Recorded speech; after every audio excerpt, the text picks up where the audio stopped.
Hi friends, welcome to ಗೃಹಿಣಿ all in one by Seema. ಇವತ್ತು ಝಟ್ಪಟ್ ಅಂತ ಟೊಮೆಟೊ ತೊಯನ್ನು ಹೇಗೆ ಮಾಡೋದು ಅನ್ನೋದನ್ನು ನೋಡೋಣ. ವಿಥೌಟ್ ದಾಳನ್ನು ಯೂಸ್ ಮಾಡ್ದೇನೆ ನಾವು ಇವತ್ತು ಟೊಮೆಟೊ ರಸಮನ್ನು ಮಾಡೋಣ. ನಾನಿಲ್ಲಿ ಒಂದು 4 ಟೊಮೆಟೊ ಹಾಗೆ ಒಂದು 4 ಹಸಿಮೆಣಸನ್ನು ಕಟ್ ಮಾಡಿ ಹಾಕ್ಕೊಂಡಿದ್ದೇನೆ.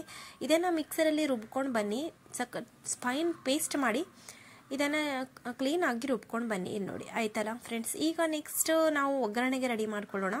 ಒಂದು ಪ್ಯಾನನ್ನು ಗ್ಯಾಸ್ ಮೇಲೆ ಇಟ್ಟು ಅದರಲ್ಲಿ 1-2 ಸ್ಪೂನಷ್ಟು ಆಯಿಲನ್ನು ಹಾಕ್ಕೊಳ್ಳಿ. ಆಯಿಲ್ ಬಿಸಿ ಆದ ನಂತರ ಇದರಲ್ಲಿ ಸಾಸಿವೆಯನ್ನು ಹಾಕ್ಕೊಳ್ಳಿ.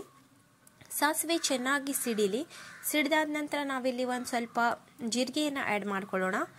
ನೋಡಿ, ಅದಾದ ನಂತರ ಇಲ್ಲಿ ನಾನು ಎವರೆಸ್ಟ್ ಅವ್ರದ್ದು ಹಿಂಗ್ ಪೌಡರನ್ನು ಯೂಸ್ ಮಾಡ್ಕೊಳ್ತಾ ಇದ್ದೇನೆ.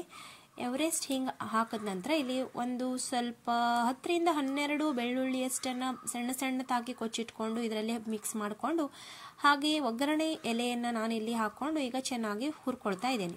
ಇದನ್ನು ಎಣ್ಣೆಯಲ್ಲಿ ಚೆನ್ನಾಗಿ ಫ್ರೈ ಮಾಡಿ ಅದರಲ್ಲಿ ಒಂದು ಸ್ವಲ್ಪ ಅರಿಶಿನ ಪುಡಿಯನ್ನು ಹಾಕಿ ಚೆನ್ನಾಗಿ ಮಿಕ್ಸ್ ಮಾಡ್ಕೊಳ್ಳಿ. ಗ್ಯಾಸನ್ನು ಲೋ ಅಲ್ಲಿ ಇಟ್ಕೊಳ್ಳಿ ಫ್ರೆಂಡ್ಸ್. ಲೋ ಮೀಡಿಯಮ್ ಮಾಡ್ಕೊಳ್ತಾ ಇರಿ ಅವಾಗವಾಗ.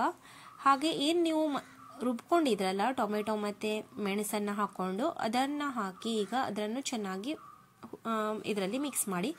ನಿಮಗೆ ಎಷ್ಟು ನೀರು ಬೇಕು ನೋಡಿ ಅಷ್ಟು ನೀರನ್ನು ಹಾಕ್ಕೊಂಡು ಕರೆಕ್ಟ್ ಕನ್ಸಿಸ್ಟೆನ್ಸಿ ನಿಮಗೆ ಎಷ್ಟು ಹದ ಬೇಕೋ ಅಷ್ಟು ಮಾಡ್ಕೊಳ್ಳಿ. ಹಾಗೆ ರುಚಿಗೆ ತಕ್ಕಷ್ಟು ಉಪ್ಪನ್ನು ಹಾಕಿ ಚೆನ್ನಾಗಿ ಮಿಕ್ಸ್ ಮಾಡ್ಕೊಳ್ಳಿ. ನಿಮ್ಗೆ ಎಷ್ಟು ತೆಳು ಬೇಕು ಅಷ್ಟು ನೋಡ್ಕೊಂಡು ಇಟ್ಕೊಳ್ಳಿ. ಹಾಗೆ ಒಂದು ಸಣ್ಣ ಹುಣಸೆ ಹಣ್ಣನ್ನು ಹಾಕಿ 1 ಸ್ಪೂನ್ ಅಷ್ಟು ಇಲ್ಲಿ ಬೆಲ್ಲದ ಪೌಡರನ್ನು ಹಾಕ್ಕೊಳ್ತಾ ಇದ್ದೀನಿ. ನಿಮ್ಮ ಹತ್ರ ಗಟ್ಟಿ ಬೆಲ್ಲ ಇದ್ರೆ ಅದನ್ನು ಕೂಡ ಒಂದು ಸಣ್ಣ ತುಂಡನ್ನು ನೀವು ಹಾಕೋಬಹುದು.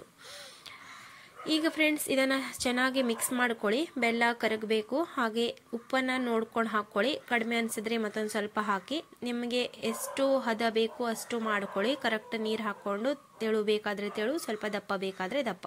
ಹಾಗೆ 1 ಸ್ಪೂನ್ ಅಷ್ಟು ಇಲ್ಲಿ ಅಚ್ಚ ಖಾರದ ಪುಡಿಯನ್ನು ಹಾಕ್ಕೊಂಡು ನಾನಿಲ್ಲಿ ಚೆನ್ನಾಗಿ ಮಿಕ್ಸ್ ಮಾಡ್ಕೊಳ್ತಾ ಇದ್ದೀನಿ.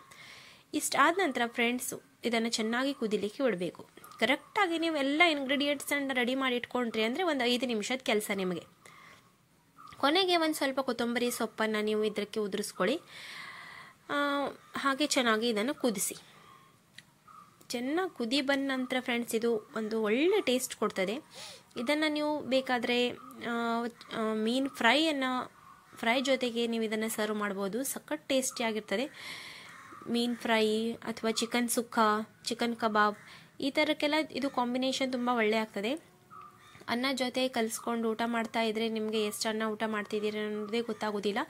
ತುಂಬ ಟೇಸ್ಟಿಯಾಗಿ ಬರ್ತದೆ ಇದು. ಒಂದ್ಸಲ ಟ್ರೈ ಮಾಡಿ ನೋಡಿ. ಮತ್ತು ಜಟ್ಪಟ್ ಅಂತ ಸಾರು ಮಾಡಬೇಕು ಅಂತ ಅನಿಸಿದಾಗ ಪಟ್ಟನೆ ಇದನ್ನು ಮಾಡ್ಕೋಬೋದು. ಹಾಗೆ ವಿಡಿಯೋವನ್ನು ಪ್ಲೀಸ್ ಸಬ್ಸ್ಕ್ರೈಬ್ ಮಾಡಿ, ಲೈಕ್ ಮಾಡಿ, ಶೇರ್ ಮಾಡಿ. Thank you for watching friends. Take care. Bye bye.